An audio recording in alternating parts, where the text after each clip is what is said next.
Okay, good afternoon, ladies and gentlemen. Thank you for being here as ever at the White House. This is your daily briefing. Before I take questions, I have a brief readout. You might want to answer that. Last night, the President called Senate Majority Leader Reid, Speaker Boehner, Senate Minority Leader Mitch Mitchell, and House Minority Leader Pelosi to discuss progress we are making. Mitch Mitchell, in addition to being a great drummer for Jimi Hendrix, is also a guitarist in Guided by Voices. A different Mitch Mitchell. Yeah.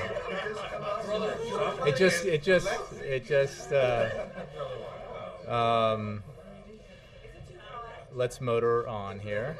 I didn't know the president was a fan of Guided by Voices. I'm working on him. Anyway, sorry. The president spoke with Senators Reid and McConnell,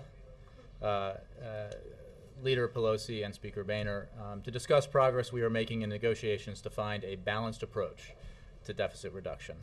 The president will also hold a meeting at the White House today at 2:50 p.m. with House and Senate Democratic leadership. Those are my announcements. I'm sorry? All 8 leaders? No, sorry, House and Senate Democratic leadership. Yes. Not the Republicans. As we have other meetings to announce, we will announce them. But the meeting we have to announce for 2:50 p.m. today is with the Senate and House Democratic leadership. Roster 4 or 8? At least 4. We'll see. They're still working on the manifest. Photo op? I believe it's 4. Let me get back to you on the coverage. Just to follow on that, yes. why are the Republicans not involved, and how did that conversation go with Boehner?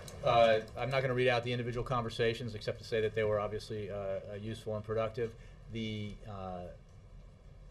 have been having conversations and meetings with different groupings of leaders and rank and file members, and we will continue to do that at the presidential, vice presidential, and staff levels. This meeting is the next one up. We will get back to you with announcements of other meetings as they happen. What's the goal of today's meeting? What does he want to accomplish? To discuss approaches for further deficit reduction, balanced approach. Obviously, the role that the Gang of Six is playing now in adding to we think, the momentum behind the principle that the best way to do this, the only way to do it really, to do significant deficit reduction is to do it in a balanced way, to do it so that we go after all the drivers of our long-term debt, including domestic non-defense spending, discretionary spending, defense spending, entitlement spending, and tax code spending. So to further those conversations, we are, as the President said yesterday, in the 11th hour. We need to meet, talk, consult, narrow down what our options are, and figure out in fairly short order, which train we're riding into the station. Right now, there are multiple options being discussed, including the work that Senator McConnell is doing with Senator Reid and others. There's the Gang of Six proposal. There, obviously, the President's framework and other proposals out there, and we need to decide through the course of these meetings and discussions eventually what we're going to do to ensure that, at the very least, as we've talked about, the United States does not, for the first time in its history, default on its obligations. A couple other quick ones. Can you discuss the President's challenge in swaying Democratic leaders to go along with changes in entitlements? Well, let's not leave it at Democratic leaders. I mean, I think it's at Democrats. Today's Well, meeting. I think as representatives of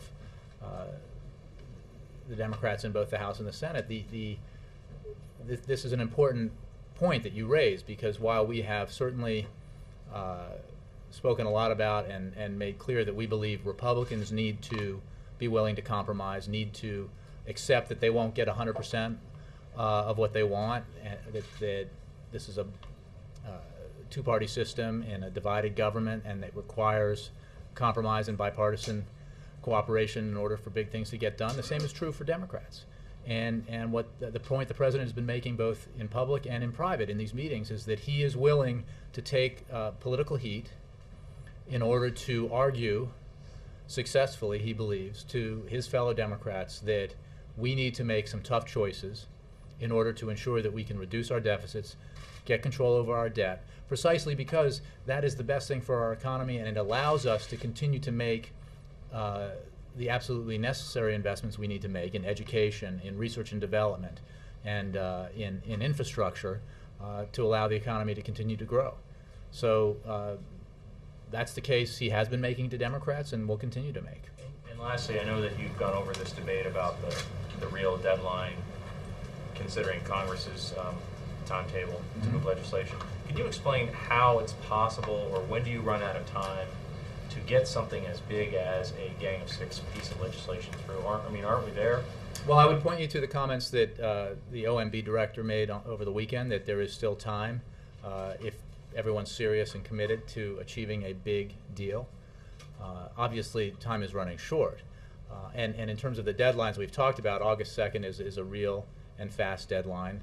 We must take action to deal with our debt, raising the debt ceiling before then.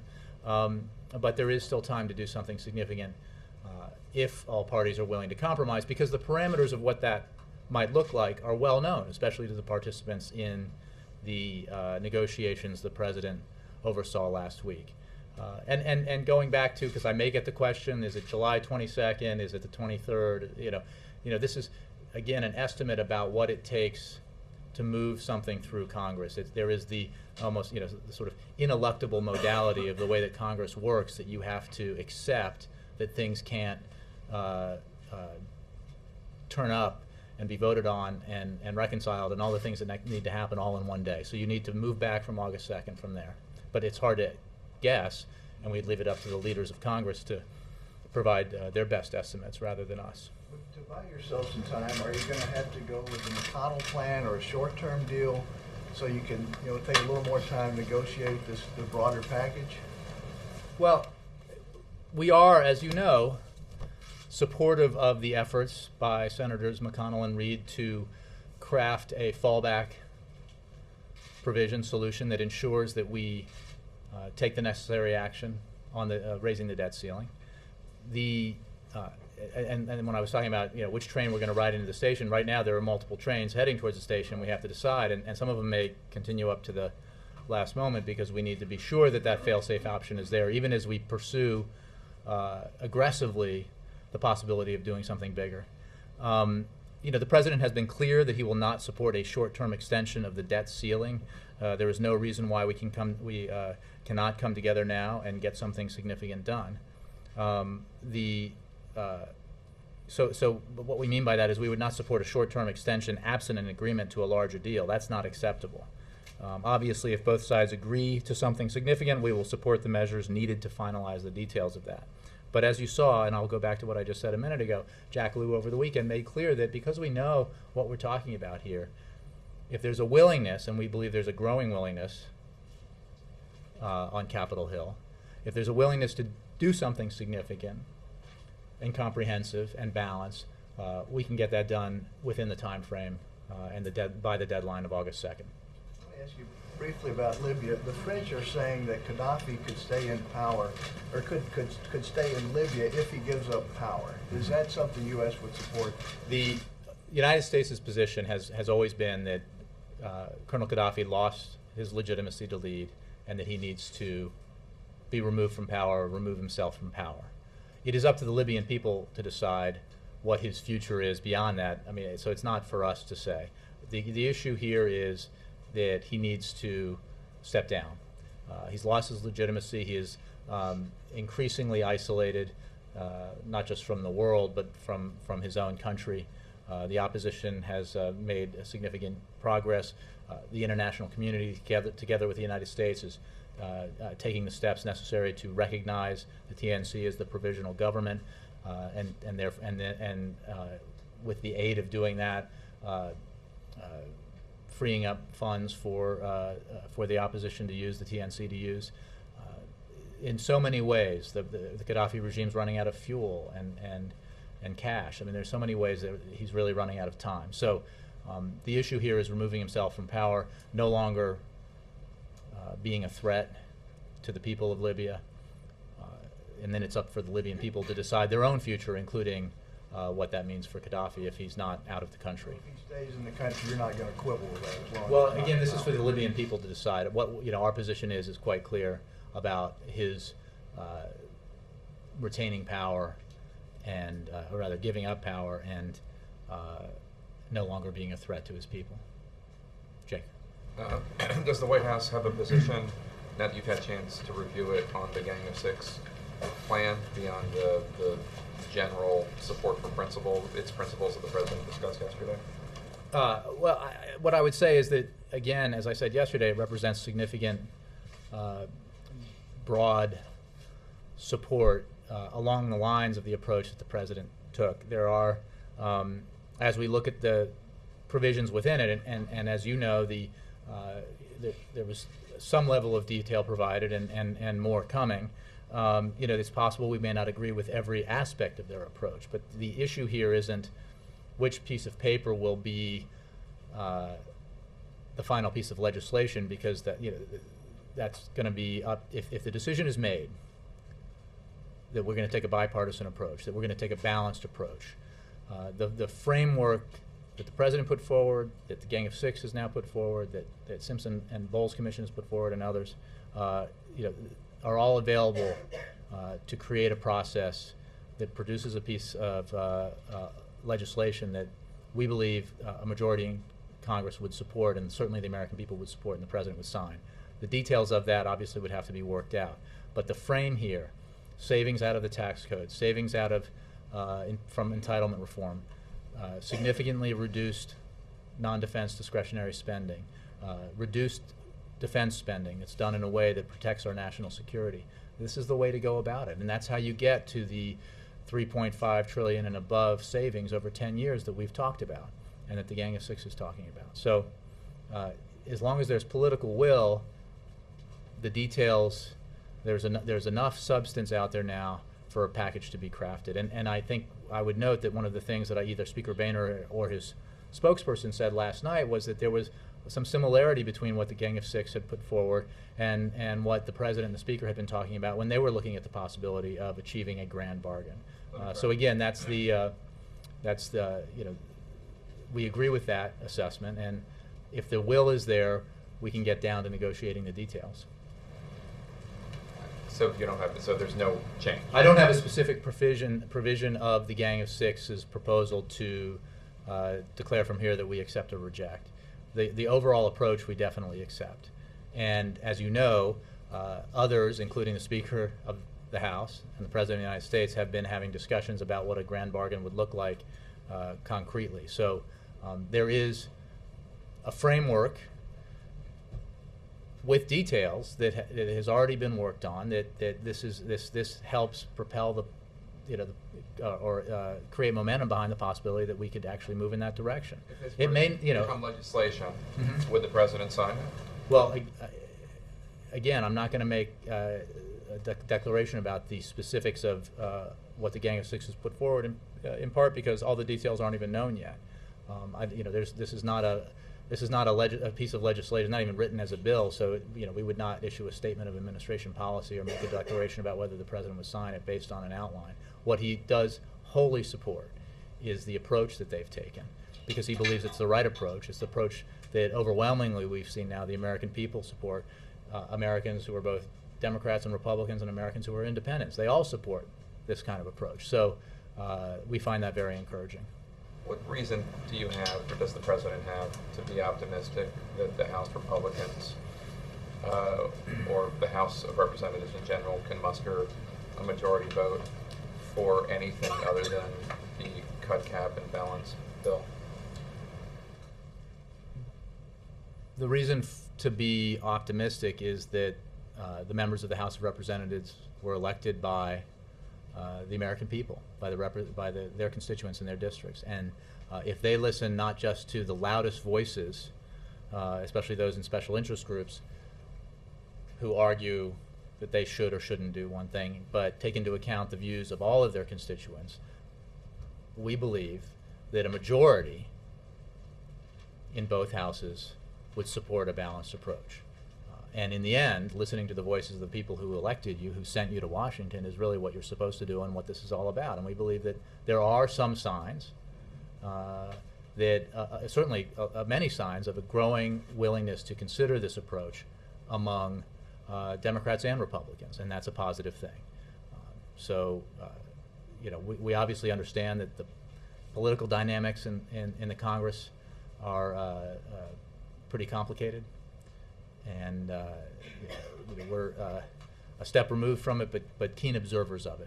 But we continue to make the case and work with the leaders of Congress and other willing participants among the rank and file that this is the approach that will best serve the American people, will best serve the economy, and will best serve the political interests of everyone, because doing the right thing in this case is good politics. Faith in humanity is your answer. Well, like I said, we're keen observers of the dynamic up there, and we think there is reason to be optimistic that something like this could be achieved. Obviously, it takes a lot of work and willpower Keen observers of what? Are you watching of the political dynamic in the Congress. So, what specifically is the political dynamic that you're observing that gives you faith that they're going to support We have- anything that has tax increases? we in it? believe there has been significant, as more and more attention has been paid to this issue, there has been a significant amount of acceptance broadly by Democrats, Independents, and Republicans, including elected officials, that a balanced approach that requires compromise on all sides is the right way to go.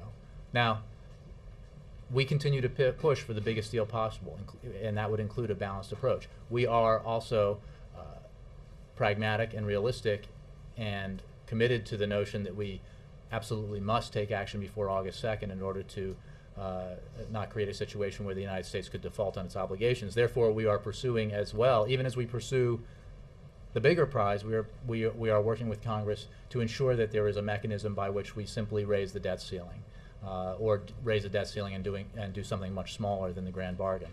But I think it's important to note that the members of the Gang of Six represent, in many ways, progressive Democrats and very conservative Republicans. I'm not talking It about is. that. I know you're not, but these are not a distinct. This is not a distinct species, even of within the political categories that we're talking about.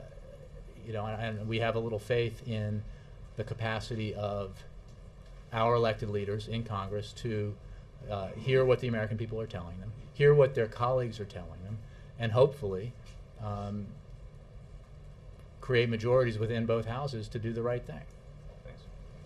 Yes. Can I just follow? I'm sorry. Yes. Just to Yes. try to be a little more specific, after the president made a statement praising the Gang of Six yesterday, Senators Reid and Durbin came out saying there's not enough time, and this would probably have to start in the House where its path to passage is more tricky.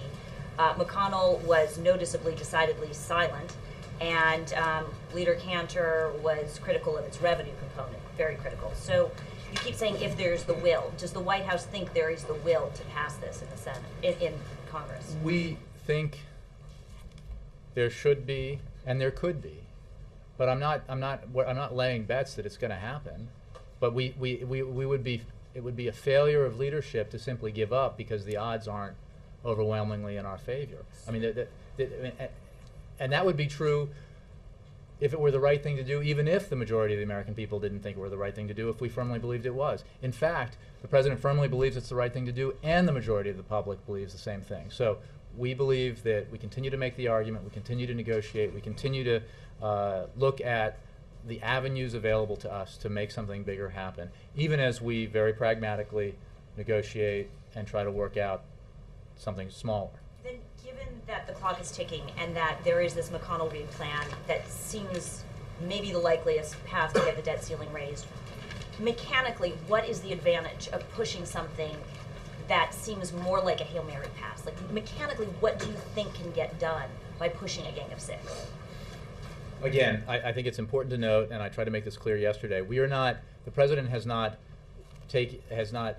endorsed the specifics of the Gang of Six. The president was involved in negotiations on a grand bargain with his own proposals and his own ideas that mirror broadly what the Gang of Six was doing. So it's not like we're not saying that it's Gang of Six and their plan or bust. First of all, second of all, We have the capacity to do two things at once, which is negotiate the smaller deal and negotiate the potential for a bigger deal. We would be failing in our responsibilities not to do that, because we believe that a bigger deal remains possible. And we're not alone. There are a number of members of Congress who believe that. And while you did point out that there was some cold water poured on this idea by some folks, overwhelmingly the reaction, I think, was notably positive in Congress. In Congress yesterday. So in the Senate, and even some of the leaders, some of the things they said, I would point to you and note that there was some positive statements said by leaders in both houses of both parties about the work of the Gang of Six. So we press on, and we acknowledge that we have to be sure that there is a backup plan, because the United States will not default. The United States President, working with Congress, will take the action necessary to ensure that we raise the debt ceiling, we pay our bills that were rung up in the past and need to be paid, and we continue to fight for something bigger and better that addresses the big problem here, which are the sizable deficits that we confront and the drag that the long-term debt problem creates for our economy, and address it in a way that's balanced so that we don't do something that actually contracts the economy or slows it down or reduces job creation, but enhances it. Any hindsight concern that he was a little too enthusiastic in his embrace of the Gang of Six, and that as a negotiator? Hindsight, this was 24 hours ago. Absolutely not. We were immensely enthusiastic about the fact that yesterday 6 members of the Senate, 3 Republicans, 3 Democrats, progressives and conservatives, came together and put forward a proposal that's balanced, that deals in a significant way with our deficit problem and our long-term debt problem. That is a significant deal, and it is worth being enthusiastic about. And it happens. One of the reasons why we're so enthusiastic about it is because it mirrors the approach the President has been pushing for some time now. It mirrors the approach that Simpson and Bowles, that their commission put forward, and that Domenici and Rivlin put forward, and those 2 bipartisan commissions. And we think it further. I mean, one of the headwinds we've been dealing with in talking about this, as we made the case that the President's pushing for a bigger deal and a balanced approach, is that, well, we know that Republicans who aren't in Congress are arguing increasingly that we should do this, but what about elected members of Congress? Well, what the Gang of Six put forward yesterday, and the support they got after they put it forward from their colleagues of both parties, I think is an indication that that headwind is dissipating. Yes, Nora. You mentioned that the President was immensely enthusiastic about the Gang of Six plan. Does the President believe that the Democratic leadership in the Senate is also enthusiastic about it? Well, I will go right back to the question that Ben asked, which is that the President feels it is his responsibility, and it's a responsibility he takes on willingly, to make the case to Democrats, rank and file Democrats and members of leadership about why a significant balanced deficit reduction package is the right way to go. I would remind you, of course, that Senator Durbin is a member of leadership, and he's a member of the Gang of Six as well.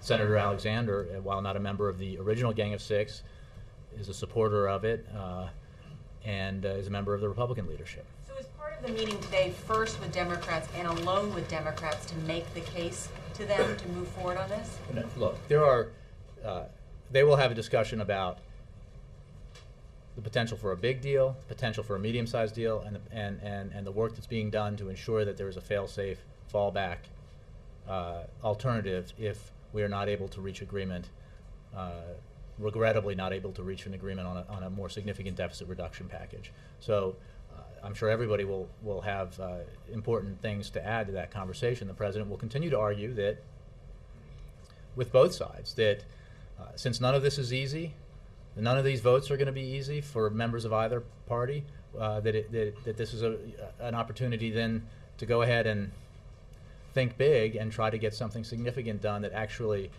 has long-term positive impact on the economy. Right, but if you look at the whole Gang of Six deficit reduction plan, it's not a plan to raise the debt ceiling.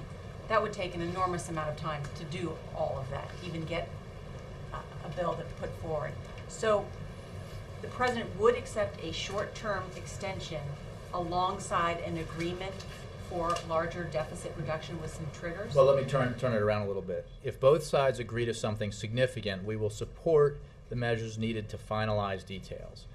But there is no extension without an agreement on something big, a firm, committed agreement on something big. And so the point, I mean, we are not wavering on the president's absolute assertion that he won't sign, a series of ill-defined, sort of a toll booth kind of series of provisions that temporarily or in a limited fashion raise the debt ceiling, and we have to relitigate this again and again and again. Not just because it's unpleasant, in fact, not principally because it's unpleasant for everyone involved, because that's bad for the economy.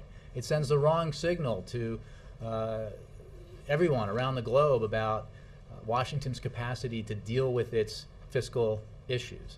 And one of the things that I think is quite clear is that if we send a signal from Washington that Washington works, that Washington can tackle big problems, that will have a significantly positive impact around the globe. And it will remind people about why the United States is the best country to invest in, why we are, as we have always been, a safe harbor in terms of the security of your investments.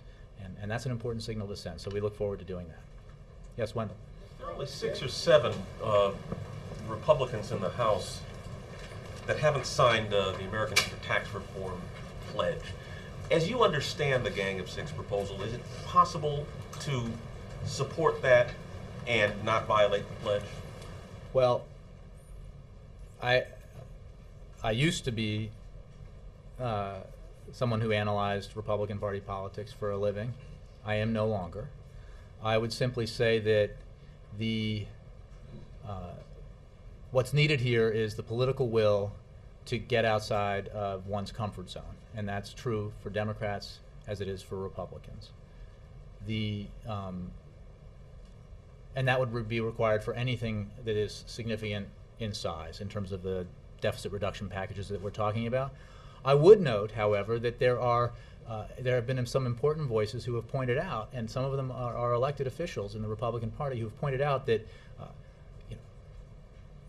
no one here is talking about raising, and certainly not the President of the United States, who has lowered taxes for working and middle-class Americans ever since he took office, about raising taxes on those people. What we're talking about at the minimum is closing loopholes, ending subsidies that give unfair advantages to industries or simply aren't justifiable in a time where we all need to tighten our belts in order to reduce the deficit and get our fiscal house in order. So, I don't want to give political advice to members of either party, but I think it is certainly a worthwhile argument to make that closing a loophole is not raising, an average American's taxes. It's simply not. When you end an unfair advantage that the makers of private jets enjoy, tax advantage, or the subsidies that the oil and gas companies enjoy, you're actually, and by using that money to reduce the deficit and allow for a balanced package, a more balanced package that therefore does not require as much burden on middle-class Americans, you're doing the broad swath of the American people a favor and doing it right in a balanced way. So that would be the argument that I would make, and others who I'm sure have more SWAC within the GOP have been making. One of the elements of the Gang of Six proposal is a 29% top income tax rate. Does the President live with that? Well, I'm not going to get into the itemized specifics of their proposal and what we can and cannot support. What the President has said is that he does support tax reform, and it is, I think, been reported that what a broad compromise might look like would involve some tax reform. So, beyond that, I'll leave it to the folks who are actually negotiating the deal. Has Budget Director Liu advised the President how long it would take to score this proposal, whether or not you will tell us that number? Has the President asked him how long it would take to score it? Well, CBO does the scoring and not the OMB. But I would just point you to what Jack Liu said over the weekend. Now, this was 3 days ago, but that he believed, based on what he knew, and he knows quite a lot, having been around this block a number of times in his career, that there is time in Congress to get a big deal done, and that would include everything necessary to to write and pass legislation. And I would remind you about Jack Lewis. This is an important. This is somebody who was with Tip O'Neill when Tip O'Neill did those compromises with President Ronald Reagan. He was with President Clinton when President Clinton had those compromises with Speaker Gingrich. And he's here today. And this is somebody who knows how this works and how bipartisan compromise can work with people who are viewed as staunch progressives and staunch conservatives. Tip O'Neill and Ronald Reagan, Bill Clinton, Newt Gingrich. There's ample precedent for why this should work, and plenty of historical precedent for members of Congress to look to and say, I did what Ronald Reagan would have done, or I did what Tip O'Neill or Bill Clinton would have done. And you say there's time to get this through if there's political will. Are you particularly looking at the Senate, where one member has the power to at least slow things down? We're looking at both houses. We're not direct participants, but keen and close observers of what happens in Congress, and we're aware of how it works and its modality, and so we're looking at all of these factors. So, so the White House disagrees with Harry Reid. Harry Reid said there was no time to get Gang of Six as the vehicle to raise the debt ceiling. That maybe they move concurrently, you get debt ceiling raised with it. I mean, is that? I mean, there are again. This is the legislative components of this, or tactics of it. You trust I will leave to, or the president rather. I will leave to the president and the leaders of Congress to work out.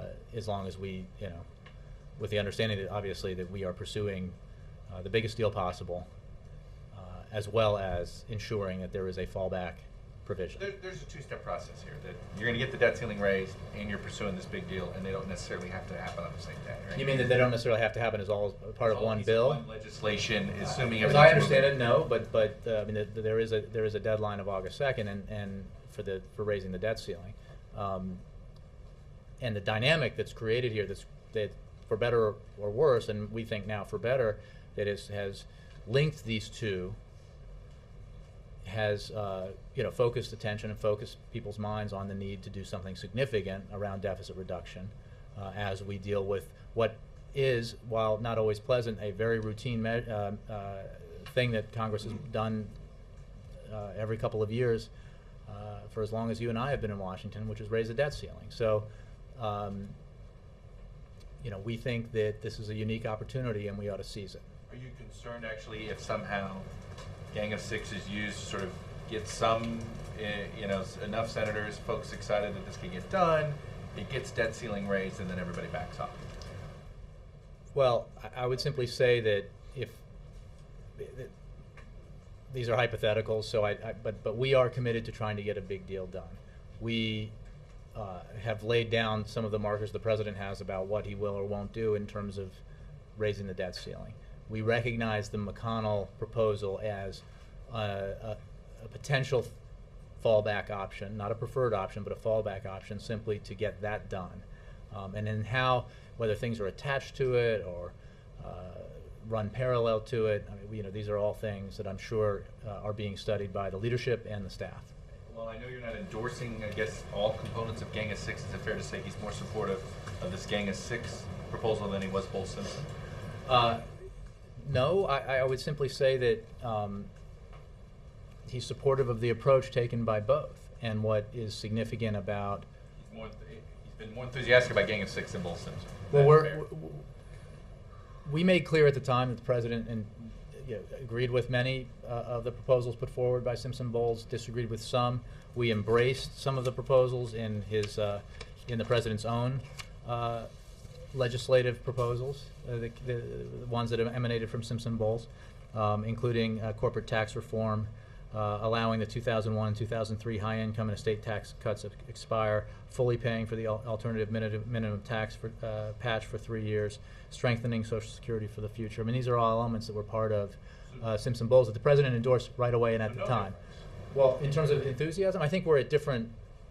We're in a different period now in terms of where we are legislatively, and the introduction by the Gang of Six of a concrete proposal put forward by 6 members of the Senate, 3 Republicans, 3 Democrats, representing a broad ideological spectrum within on the American in American politics, I think is a welcome development.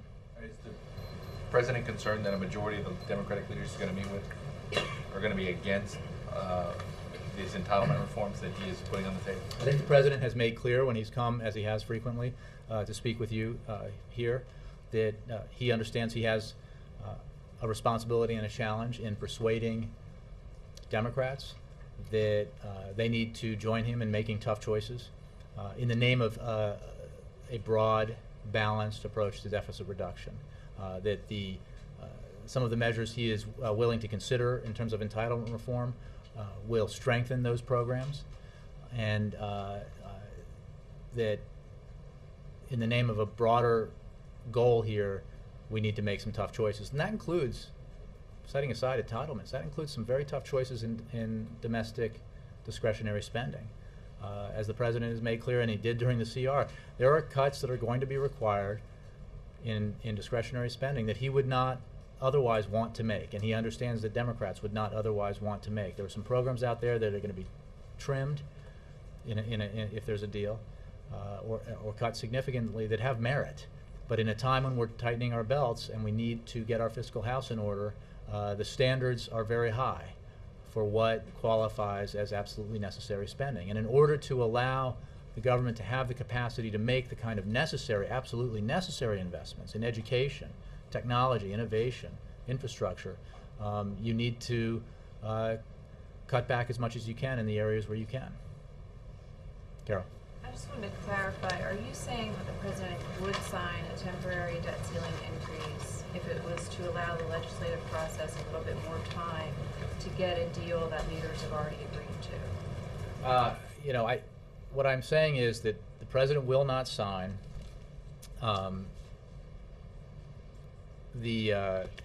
just a temporary measure that requires repetitive process where we cast out on the capacity of Washington to deal with raising its debt ceiling, to cast out on whether or not it's going to honor its obligations in a repetitive way. And what I will say, to be clear, is that we believe a short-term extension, absent an agreement to a larger deal, is unacceptable. Obviously, if both sides agree to something significant, we will support the measures needed to finalize details. But as you saw Jack Lew say over the weekend, there is still time to get something big done, and members of both parties and the American people agree. So we continue to press for getting a big deal. We believe that there is time to get it done, and the answer to your question is that if both sides agree to something concretely significant, we will support the measures needed to finalize the details. Sort of like what he did with the shutdown, the CR. They had agreed to a deal. There was a temporary thing. Congress. Well, rather than make an analogy, I'll just stick with the language I used. Okay, so the president's meeting today and his other meetings and discussions that he's having are to figure out, as you said, which train is going to leave the station, and whether it's No, a the big trains, deal or a several little trains have deal left the or- station. It's a decision about which train we'll be riding when we get to the next station. Predecessor like baseball. So it was Yeah. like, Will they this be is serving trains, turkey huh? and peas on the train? Or which horse is Jello. going to ride. Jello and peas. Yeah. So, Band-Aid. How many stops? Layer cake. Too many stops on the way. Yeah. wasn't his goal to decide on Friday and then to decide by Saturday which horse they were going to ride? Well, what the president Trains said going on the Friday is that we station? need to understand what people's bottom lines are, and we have been in basically a nonstop process of having conversations, negotiations, meetings to find out what, I mean, I think Jake was talking about. I mean, this is the way that Congress works is not, it's just not that simple, and we have to not just come up with proposals that everybody in the room likes, but proposals that we can be confident will garner majorities in both houses, and that includes both a possible bigger deal, a mid-sized deal, and the fallback measure that we've talked about, that Senator McConnell and Senator Reid are working on. So, those are the conversations that we're having and continue to have. So at what point does the president believe that you guys have to settle on zero in on the one train. Well, I think that in terms of at what point we have to, the process of legislating has to be engaged in order to ensure on the debt ceiling issue we get it done. I would point you to Capitol Hill since they know much better than I, and they know even better than anyone here, how much time they need to make that happen. So, but we're obviously working with them to ensure that at the very least we have a train to ride that gets to the station by August 2nd with legislation that allows for the debt ceiling to be raised. You could go up to August 1st. Well, I just said by August 2nd. That's the deadline, but you say by August 1st for something to be ready to be signed. That's a long. That doesn't mean that you need to make the decision on August 1st of what you're going to do, because you have to back up from there, because you have to pass bills through both houses of Congress, potentially reconcile them, and I don't have a deadline for when that process starts. And it could be that there are two vehicles that are still being put forward, maybe legislatively, even beyond that window, as long as we know that the fail-safe measure is moving along and has the support necessary to ensure that the debt ceiling gets raised. And then just lastly, as a procedural matter, has Treasury and OMB decided which payments to prioritize? You'd have to ask them. I don't know. Jay, was the phone call to Speaker Boehner last evening after the vote Yes. on cut, cap, and balance? Can you read out that? No. No readouts. Did the Constructive president- phone calls. Is the To all President of the four. opinion the House wasted its time yesterday?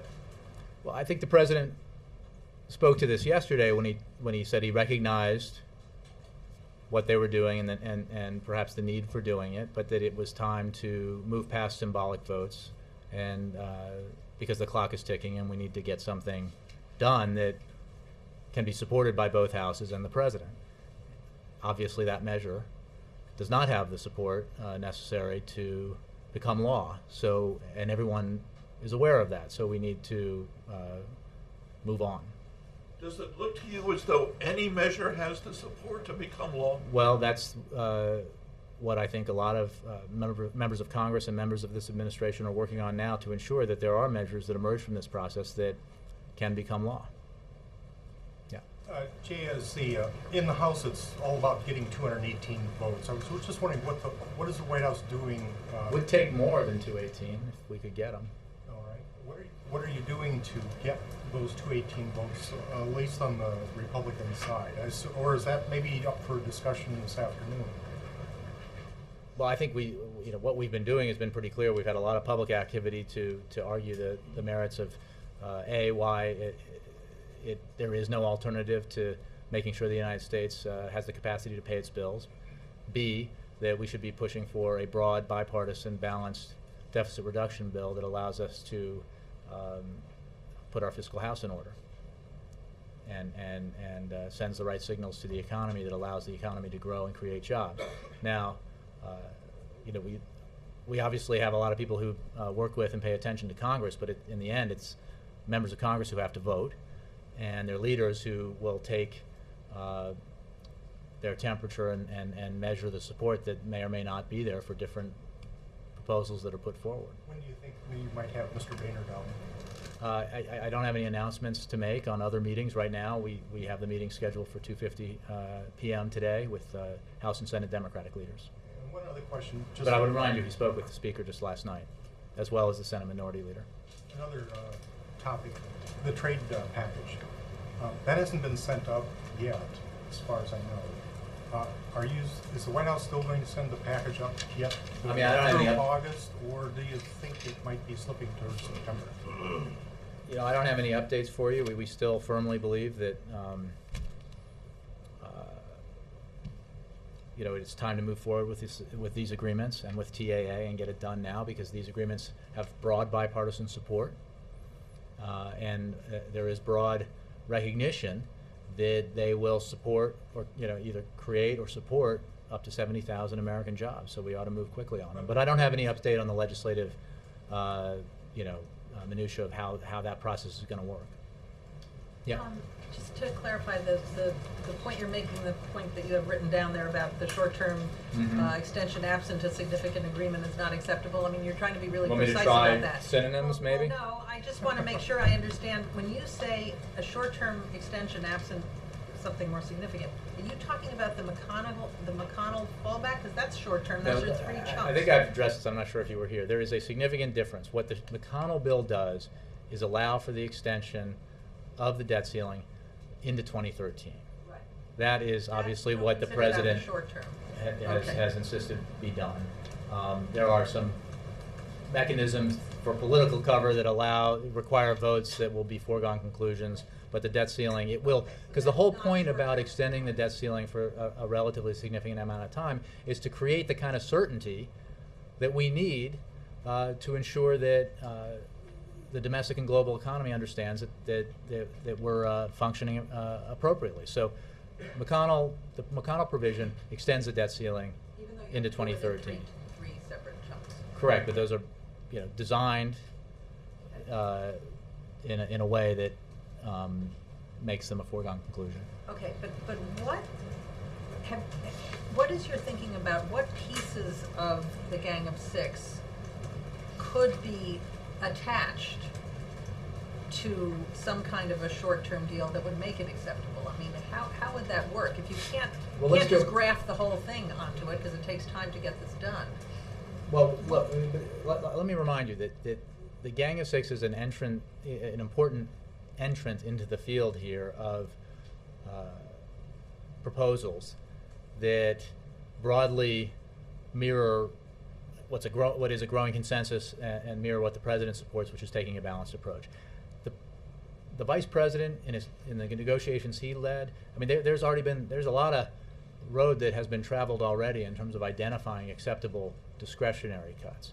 There's a lot of road and that has already been traveled in terms of identifying cuts that can still be negotiated in defense discretionary spending, in savings that can be gleaned from entitlement reform, and obviously savings that can be garnered from dealing with the tax code and ending loopholes and other measures that we can take, and also then broadly dealing with tax reform. So it is not a question of Gang of Six, whole or in part, being grafted onto something. We know what these proposals look like, and there could be good ideas within the Gang of Six proposal that can be incorporated into the stuff that has already been negotiated between Democrats and Republicans in the administration, and that could build. I mean, we've talked about for a long time now the building blocks and what we need to, what needs to be done to get us beyond, say, $1.5 trillion, up to 1.7, up to 2.4, into the threes and beyond.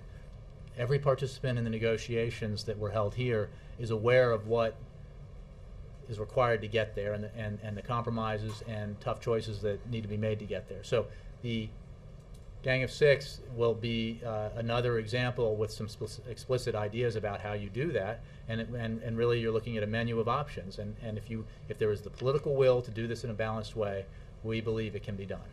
Just a question about both sides' bottom lines, which the president has been asking them to tell him. Today, when he meets with Democrats, one of their bottom lines all along has been no cuts in Medicare benefits. They said they would be willing to do something to the programs. And the president's fond of pointing to polls that show that his balanced approach is very popular. One thing that's not popular is any changes in benefits to either Social Security or Medicare, which he's discussed with the speaker that's in the Gang of Six, that's a constant in this, either raising the eligibility. Well, I would make 2 points. One, I'm not going to negotiate the details that they're going to negotiate with you. And then secondly, and that's even, if we are able to achieve something significant that would have as a component of it entitlement reform. B, I think the president's also been very clear in stating that if we go in this direction, it requires some hard choices. I don't think he could have been more clear about that, and I think that's part of the discussion that needs to be had. And do you have a sense yet of the Republicans' bottom line? Because this Gang of Six requires $1.7 trillion in net revenue increases, and that seems to violate one of their bottom lines. Well, again, I think there was a lot of positive response to what the Gang of Six put forward, and you're thinking about this again as if this is the only way to get a grand bargain, if you will, is in every element and detail of what the Gang of Six put forward. And I remind you that We're talking about net 1 trillion. but you said net 1.7, didn't you? I mean, there's. All right. But what I'm saying is that there would violate the bottom line. well, I mean, that's a perfect example of what would remain to be negotiated about how you get revenue, and how much revenue, which affects obviously the size of the package, and that's for them to negotiate. If there is the will and the decision made that we should go there, we should try to get the biggest possible deficit reduction package, because that's the best thing for the economy. It's what the American people want. It's what the Republicans want. It's what the Democrats want. It's what the independents want. It's what you and I want. Well, at least it's what I want. David. It was reported last week that the president told Majority Leader Cantor that he would be willing to take this debate to American people. And today, in an ABC and Washington Post poll, it found that 6 out of 10 Americans did not think the president was doing enough to reach across the aisle to find a compromise here. I'm wondering, regardless of what the poll found about views on Republicans, doesn't that show that the president's losing this debate as well? Well, I would certainly disagree with the assessment that he's losing this debate. I think there's overwhelming evidence that the American people prefer a pragmatic, balanced, bipartisan, and significant deficit reduction package.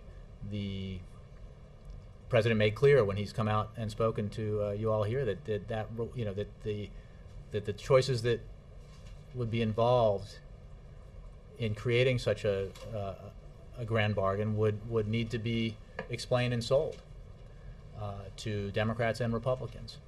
And he has, I think you've seen the president spend a lot of time discussing his views on this in public, because he understands that this is complex and arcane stuff in many ways, especially when you throw in phrases like raise the debt ceiling, and that it needs that people that it's important that he does his job to help explain to the American people what's going on in Washington and why he's taking the positions he's taking. So he feels that is absolutely his responsibility, and he takes it seriously. He believes that there is growing evidence that the American people broadly support the approach that he's taking, and he thinks that that fact, coupled with increasing willingness by members of both parties on Capitol Hill to think big and to think about this in terms of a balanced bipartisan deal, is encouraging. Yeah, just follow up. I mean, I think the poll also found that his approval rating was at 47%, which is one of the lowest that this particular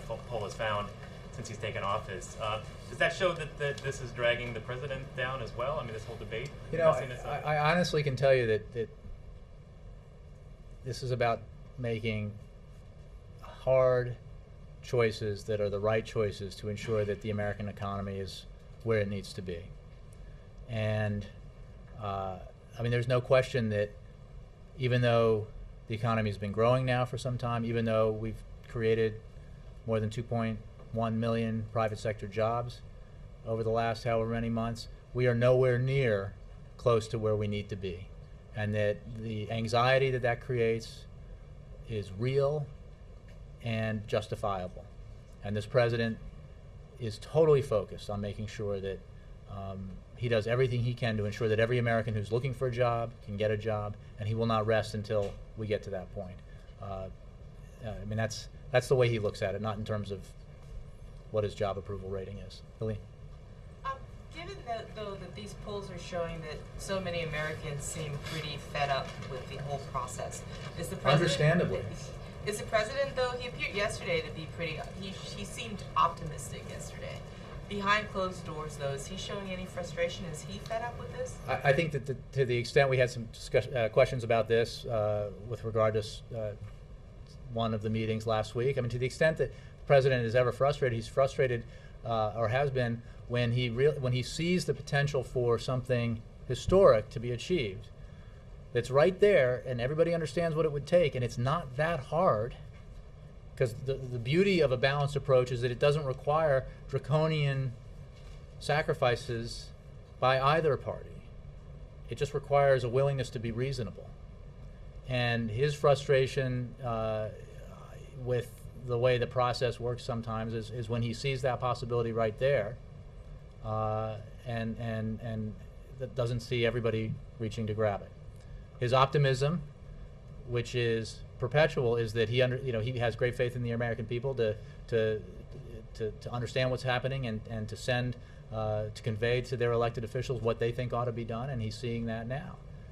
And we've seen some movement in Congress in terms of an appreciation and understanding about what we believe broadly the American people expect their leaders in Washington to do. But I think some of the reporting about one of the times when he expressed that frustration is when he said, "Look, this is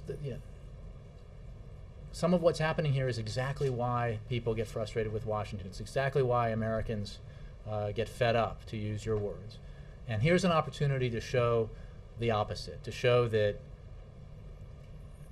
leaders can lead, that the folks, the people who are sent to Congress are the leaders of their communities. They're the ones that were chosen through the ballot box to work for them in Washington, to get things done. Well, this is a huge opportunity to do that if the political will exists."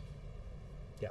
At the risk of belaboring the train analogy, I know you said you're pushing on the various different tracks. You want the push on the Gang of Six. I can say with absolute confidence that none of the trains is a high-speed train in this.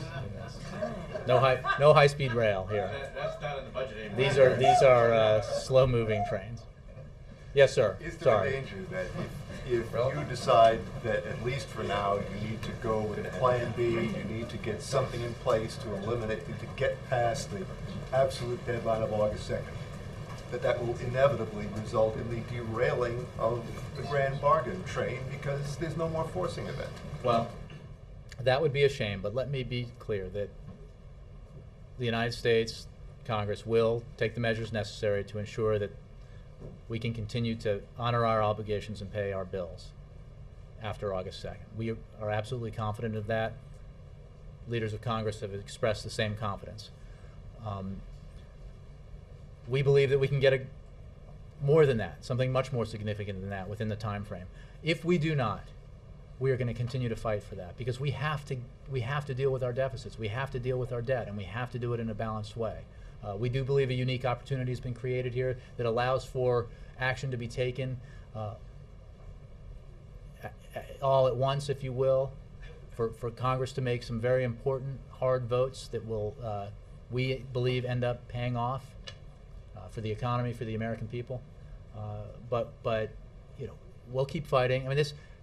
No matter how grand the bargain, if we achieve one, there will still be work to be done. There will still be work to be done to create jobs, to grow the economy. And that will continue on August 3rd and for the rest of the time that this president's in office. Thank you. Christy, I'll take you, and then I apologize that I spent probably a little too much time in the front two rows, and I will remedy that next time. Christy. Thank you.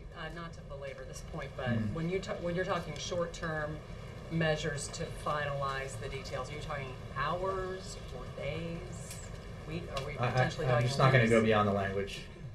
Okay. And also, do you want to go beyond the language on what constitutes significant? Is it $1 trillion in cuts? Does that count as significant? No, I don't want to be any more specific. Thanks very much.